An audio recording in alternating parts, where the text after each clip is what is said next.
Welcome back to RPTV Weekly News. I'm Gabriel, and joining me today is Kedar and Fred. Together we bring you updates on stories that directly impact Regent Park and surrounding areas, and where we bring you the latest updates on community initiatives shaping the future of the neighborhood. In this episode, we delve into the latest news from July the 1st to July the 8th. Stay tuned for the latest updates and insights affecting our community. Report of the SDP Stakeholder Stable meeting on July 11th. Taste of Regent Park is back. Community reactions to renaming Dundas Square as Sankofa Square. Toronto Public Health unveils Strategic Plan 2024-2028. New LGBTQ plus Black-led shelter for African refugees coming to Toronto. Councillor Moise updates community on 214-230 Sherbourne Street. Hope for Moss Park updated Downtown East Action Plan promises revitalization. Events and jobs in Regent Park community.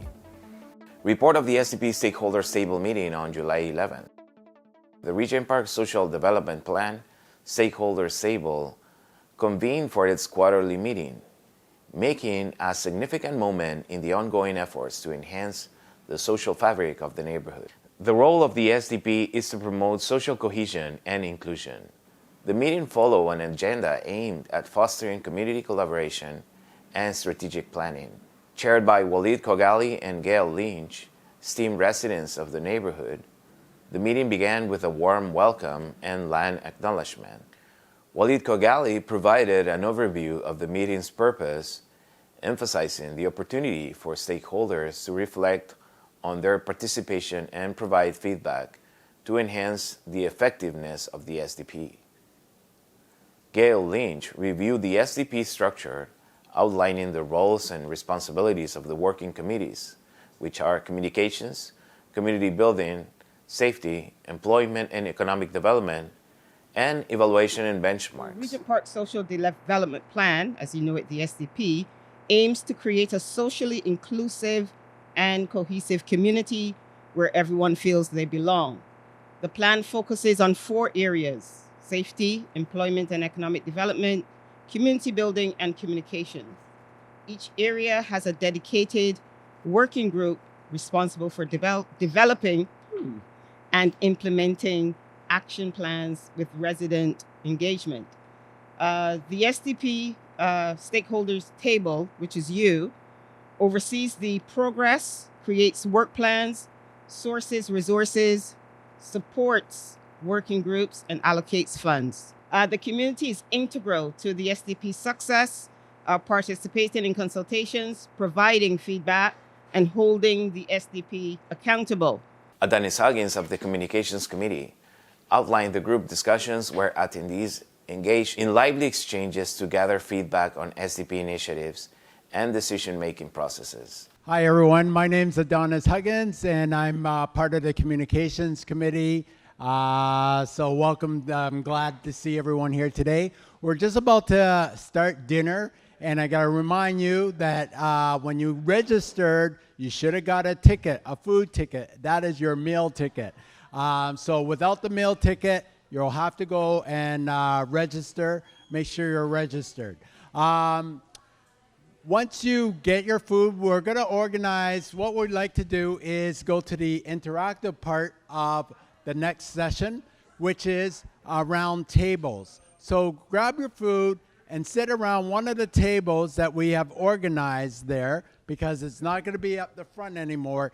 It's going to be all a group facilitations at each of the tables. So there will be a note taker there, and we're just going to have discussions, fun questions, and to get your feedback about the SDP.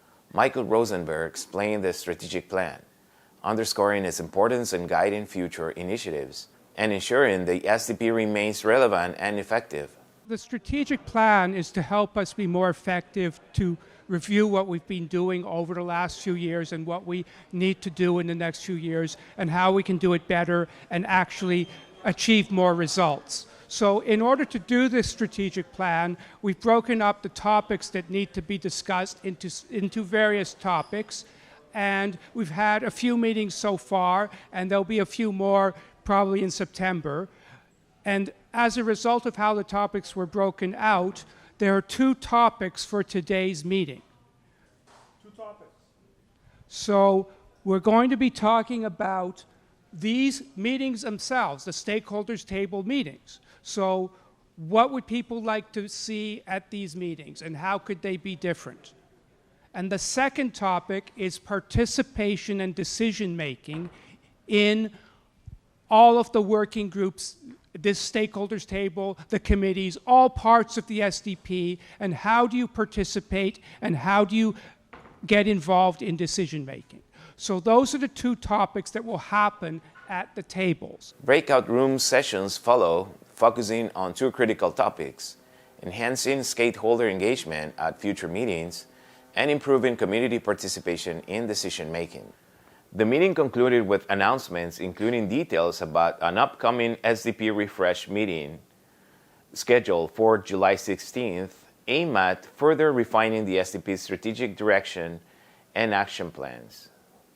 The Regent Park Social Development Plan Stakeholders Table continues to play an important role in shaping the future of the community, ensuring that all voices are heard and that initiatives are aligned with the needs and aspirations of residents. Taste of Regent Park is back. The Taste of Regent Park is back every Wednesday from July the 3rd to September the 4th, 2024, from 5 p.m. to 8 p.m., bringing unique cultural cuisines, talented local vendors, and a lively entertainment to the big park. This beloved weekly market fosters social engagement, boosts safety, increases access to affordable and diverse produce, and supports local employment and training opportunities. Come out and support the Taste of Regent Park food vendors. We are a Taste of Regent Park. It's a place where vendors, musicians, everybody from the neighborhood is the market of the neighborhood.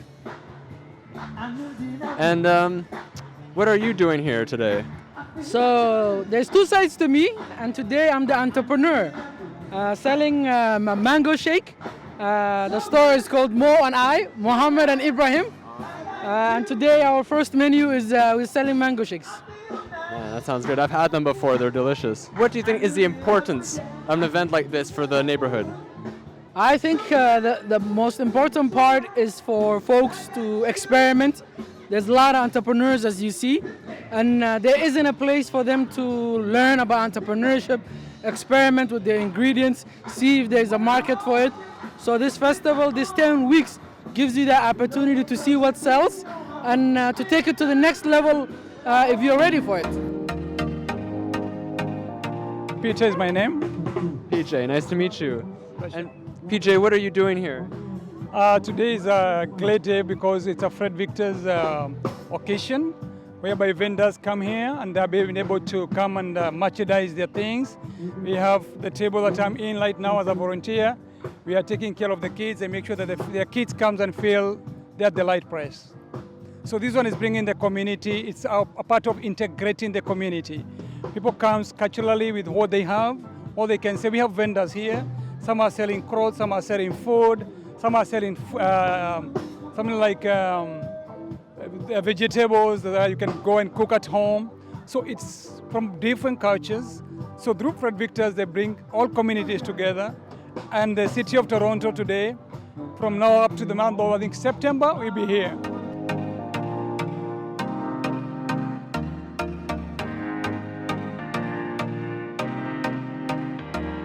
Tristan with Green Thumbs. Tristan with Green Thumbs, my good personal friend. And Tristan, what are you doing here today?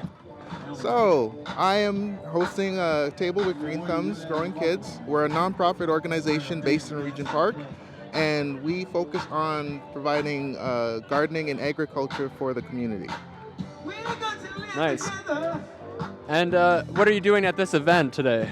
So today's the first day of Taste of Regent Park, and they've asked us to host a table and help celebrate the occasion. So we're here to provide some produce. We also have some calendula salve that we've made in our office, and we also have some books made by some members of our board as well. So. And a personal question. What is your favorite vegetable? Oh, my favorite vegetable is sweet potato. I love sweet potatoes. So fun to grow, and like they're like my favorite thing to eat. Sweet potato is amazing. But is that a vegetable? It is a vegetable. It is a vegetable that you can grow, and they're very easy to grow. What is the importance of an event like this? So I see this event, especially in Regent Park, I see this as a great way for the community to get connected with one another, and really to see like all the different personalities and interests that the community provides as well. And you get to see all the personalities come out through the markets as well. So this is a great opportunity for everyone. Community reactions to the renaming of Dundas Square as Sankofa Square. MC Zlatan, a volunteer community journalist for RPTV, brings updates from Dundas Square, soon to be renamed Sankofa Square, on August 1st, 2024.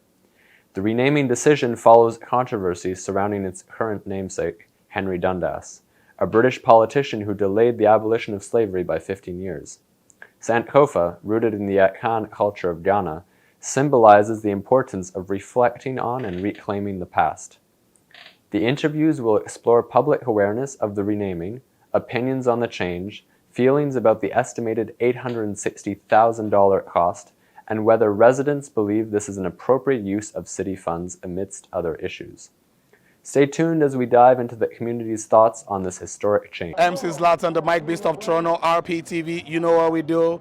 And once again, I'm blessed to have this awesome, beautiful woman standing right next to me. Ma, what's your name? My name is Maxine. Okay, where are you from? I'm from Jamaica. Jamaica to the world. Woo! So, how long you been here in Canada? Maybe a little bit over 30 years, back and forth. 30? Yeah, back and forth, yeah. 30 years, 30, whoa. Okay, so this makes it more interesting for me. So, my first question is, are you aware or do you know that the name Dundas Square has been changed? I wasn't aware until you just told me. Oh, okay. So she doesn't know. For those of you that do not know, the name Dundas Square has been changed from Dundas Square to Sankofa Square. So what do you think about that? Dundas Square, now Sankofa Square.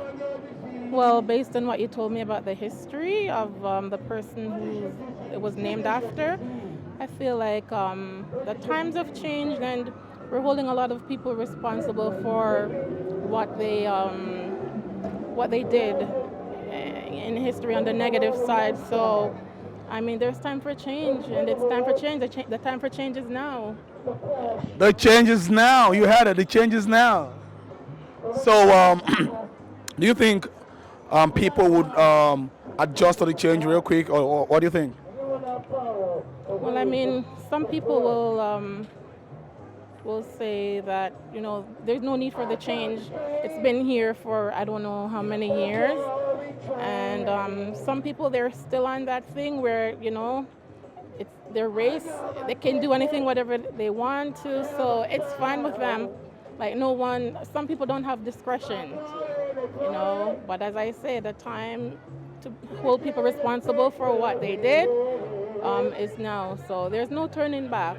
Some people will cry, you know, they're going to be fights, like civil war is going to break up, but time is moving, it's God time.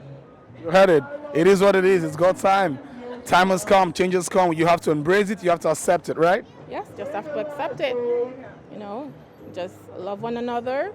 If you can't love one another, respect one another, and just keep it moving. I think they're going to still call it Dundas Square. Maybe the next generation might call it that, but like I said, I don't know. I think it should be like a native name or something like that, but I'm going to still call it Dundas Square, like, you know. That's what it says. It'll forever be Dundas Square. That's the name of the street, you know. It's not like they're going to change the street names. As an African woman, it gives me great pleasure to realize that we are being recognized in Canada. Yes. Ghana is one of the great African states. Shout out to you, Ghana. Shout out to all the Ghanaians in the house. Yes, you beat Nigerians to this time. Ghanaians in Canada. Yeah. So, and also because I so much believe in our forefathers and our ancestors, right? Some of us, for those that who came here through the involuntary slave trade, transatlantic slave trade, it is a great honor to realize that Dundas Square's name is being changed to Sankofa Square. So it brings me honor as an African person to realize that we're being honored in Canada. So on behalf of all the forefathers gone, this is a great expression to honor them. So I'm glad and to know that I'm standing on Sankofa Square. You had it, you had it. How do you think people would adjust swiftly to the new name, and how quickly? To the new name, I don't think it's gonna be as quick because Ryerson also changed its name to like TMU, and like they haven't even changed their branding yet. Like even inside the campus, it's still like Ryerson, and also even their portal, it's also Ryerson. So like I think it's gonna take like a really long time for people to like get used to the new name, and also for them to like rebrand it like all the way through. Like I mean, you know, right? I mean, I don't think it's that easy. I don't think that's easy. Yeah. But as a matter of fact, you already know the new name and you're already calling the new name already. Yeah, but like I don't know, man. I have no idea. Let's see what happens. Let's see. August 1st, let's see. So guys, we're already changing from Dundas Square to Sankofa. And it's a Ghanaian name. It's an African name. It's a Ghanaian name. Oh, that's yeah. Okay. So you see that Canada embraces our culture. So this is not being racial or nothing. You can imagine changing the name from what it used to be to an African name. Okay. Yeah, that's cool. That's cool, right? Yeah, man. So now you see the diversity, right? Oh, yeah, for sure. All right. Thank you for having us. Thank you. Toronto Public Health unveils strategic plan 2024 to 2028. On July the 8th, Toronto Public Health, TPH, unveiled its new strategic plan for 2024 to 2028, which was officially adopted at the Toronto Board of Health meeting. This plan was to serve as TPH's guide framework for the next 4 years, ensuring the continued delivery of impactful interventions for Toronto's diverse population of over 3 million residents. The strategic plan, shaped by extensive feedback from Toronto's residents, community partners, TPH staff, and city divisions, sets forth 5 key priorities: strengthening health protection, promoting well-being, supporting positive mental health, advancing health equity, and nurturing a positive workplace culture. Under the leadership of Councillor Chris Moise, Chair of the Board of Health, and Dr. Eileen Davila, Toronto's Medical Officer of Health, the plan takes into effect recent population health data, public consultation insights, and lessons from the COVID-19's pandemic. The plan aims to address the city's evolving health needs throughout a lens of health equity and social determinants of health. New LGBTQ+ Black-led shelter for African refugees coming to Toronto. In a recent interview, Christopher Nakhambe, Executive Director of the African Centre for Refugees in Ontario, Canada, and Sioumi Cheng, Executive Director of Street Haven, unveiled an ambitious new project proposal. The proposal aims to develop Toronto's first LGBTQ+ Black-led shelter for African refugees. Located near the intersection of Dundas and Sherbourne Streets, Street Haven, Canada's oldest shelter for women, will collaborate on this groundbreaking initiative. The shelter will be the first dedicated space for LGBTQ+ Black community members, addressing a critical gap in Toronto's support services. Nikhambwe and Shane emphasize the importance of a gender-based approach to meet the unique needs of this vulnerable population. The LGBTQ+ African refugee community often faces severe stigma, violence, and mental health challenges. Many arrive from countries like Ghana and Uganda, where homosexuality is criminalized, leading to imprisonment and familiar rejection. The proposal, set to be reviewed by the City of Toronto's Economic and Development Committee, aims to secure dedicated funds and commitment to support small agencies like Street Haven. The project underscores the importance of investing in services for marginalized communities, ensuring they are not left behind. My name is Christopher Nkambwe, the Executive Director of the African Centre for Refugees in Ontario, Canada. Here with me, I have our partner, Asumi, the Executive Director of Street Haven. Right now, we are working on a project. It is a big one of introducing the very first LGBTQ Black-led shelter.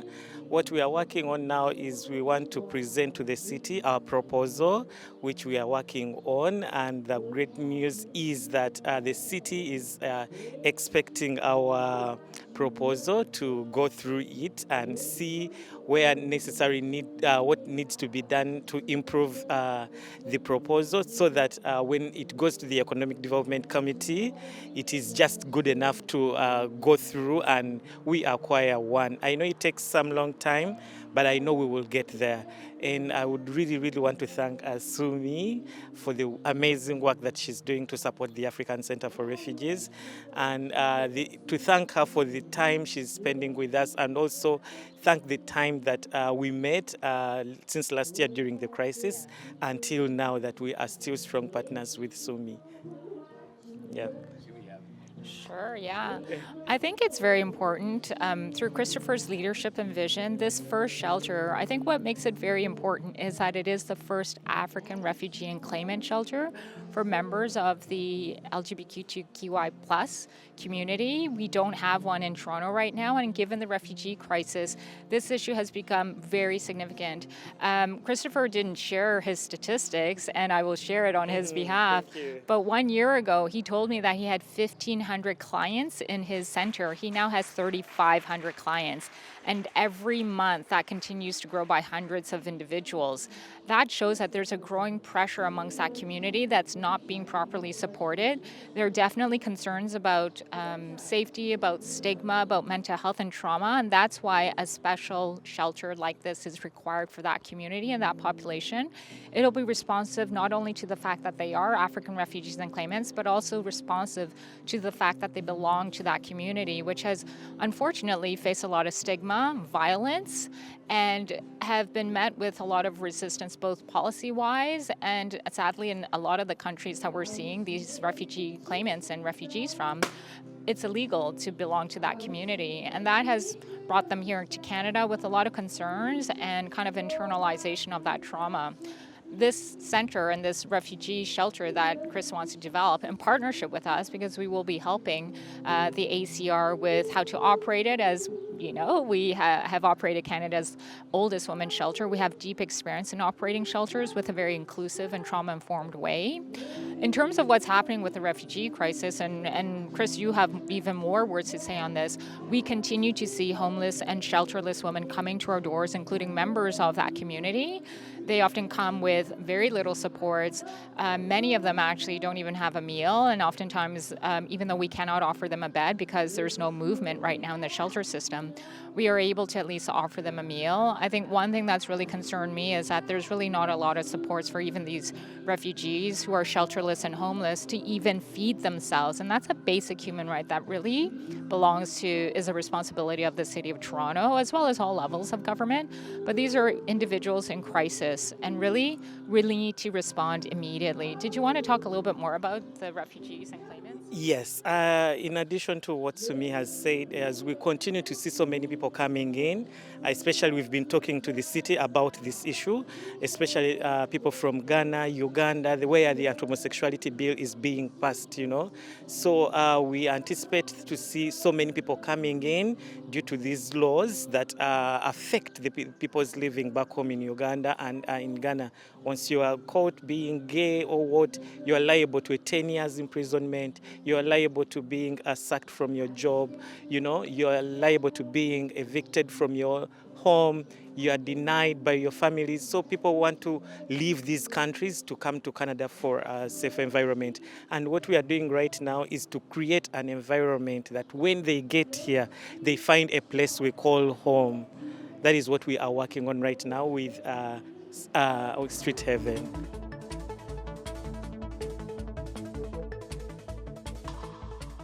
What we are on right now is to see that the city approves our project And once it is approved, it is very, very critical that these people who are coming in will not live on the streets like it happened last time. So we want to beat the homelessness crisis, and we don't want to see any more people sleeping on the streets. That is what we are speaking to the city. We tell them that once you approve an LGBTQ-led shelter, you will not see these people stranded on the streets. They will, first of all, get a warm welcome right from the time they get here until we take them through their immigration processes. So that is an environment that we really want. Like I said, we are creating a home after home. You know, once they get from their respective countries, we anticipate that when they get here, they are welcomed by the people at the center and get them through the immigration journeys.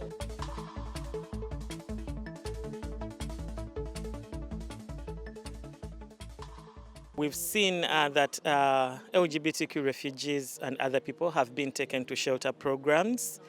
And I know the churches where others have been taken is not the best place for them to be, but we are working with the city to see that we open up the shelter that we are talking about, such that we don't see any more other, people sleeping on the streets. I see right now, if you have been at the Peter Street 129, we happened to pass by yesterday, and we spoke to them and let them know that, we are working on that.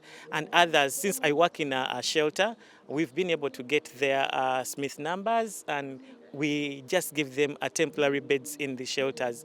So by the time we get to the shelter, that means that we are doing a lot of work behind. And when we get the shelter, that means that we are good to go. We know what to do. We know how to serve them. And we are people with lived experiences who are doing the work to support the LGBTQ refugees. Yep. Thank you, Chris. So I think that's a great question. We must acknowledge that the city has taken leaps and bounds in terms of really trying to make a movement on the housing and the refugee crisis and the shelter and homelessness crisis. The 10-year strategy for shelters, the 10-year strategy or the long-term strategy for housing are huge steps forward that the city is making a true commitment to trying to substantively deal with this long-term issue and actually recognizing it's going to be a long-term issue, because we know that the refugee issue is not going to abate. We are going to continue to see more refugees and claimants coming into Canada. We know that.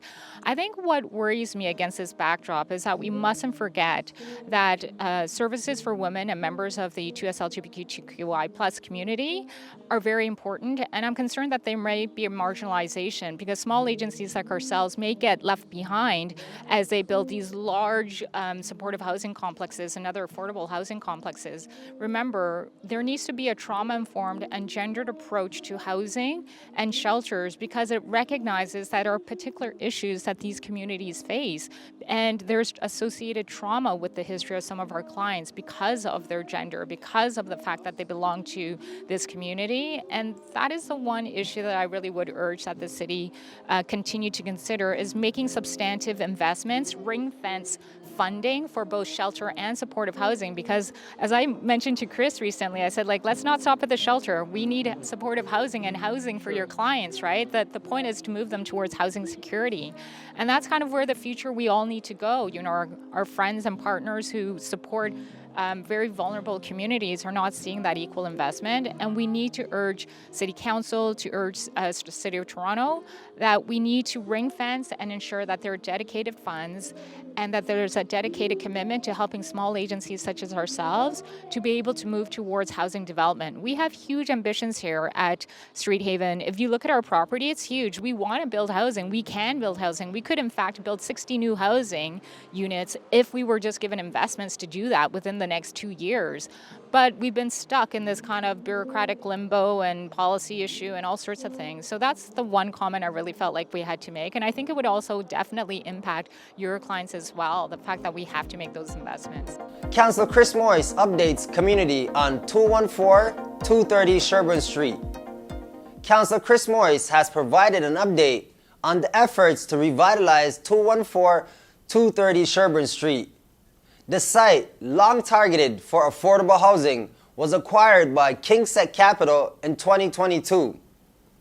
In 2023, KingSett offered to sell the property back to the city, but the city's offer was below their asking price.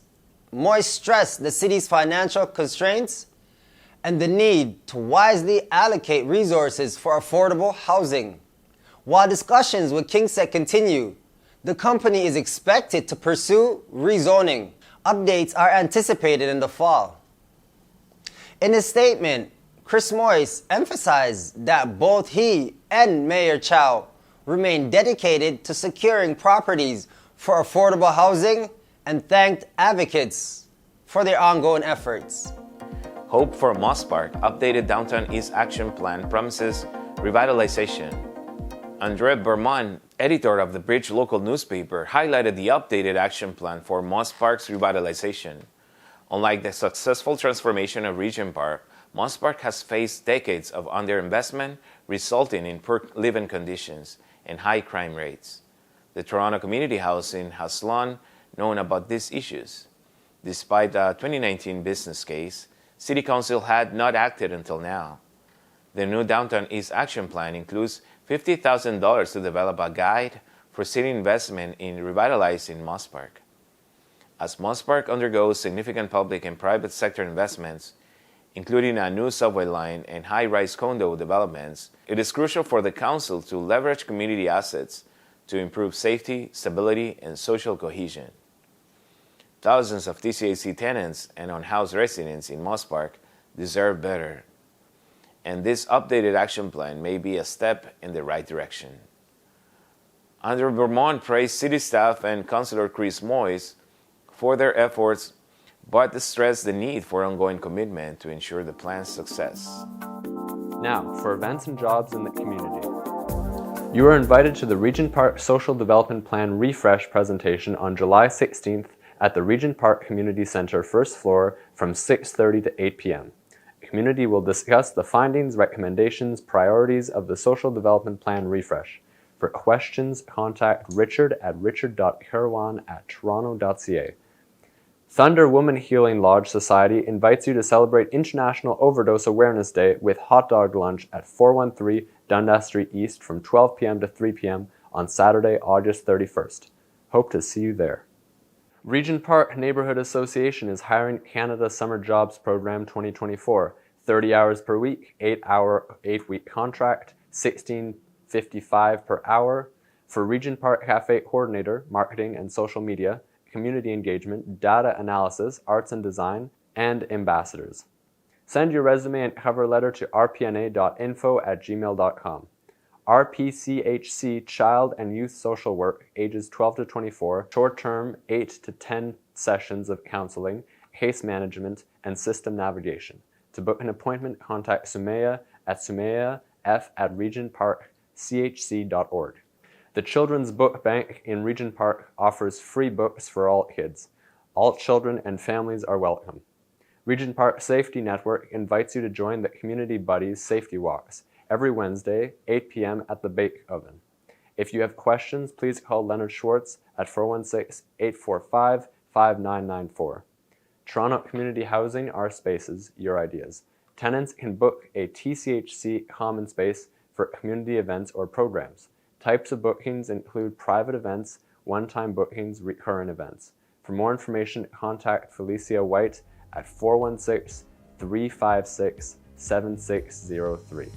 And that's all for today's show. My name is Gabriel and my co-hosts are Kedar and Fred. We also like to thank our team of researchers that contributed for this week's show and from our studios located at Focus Media Arts Center. Thanks for watching and see you next week.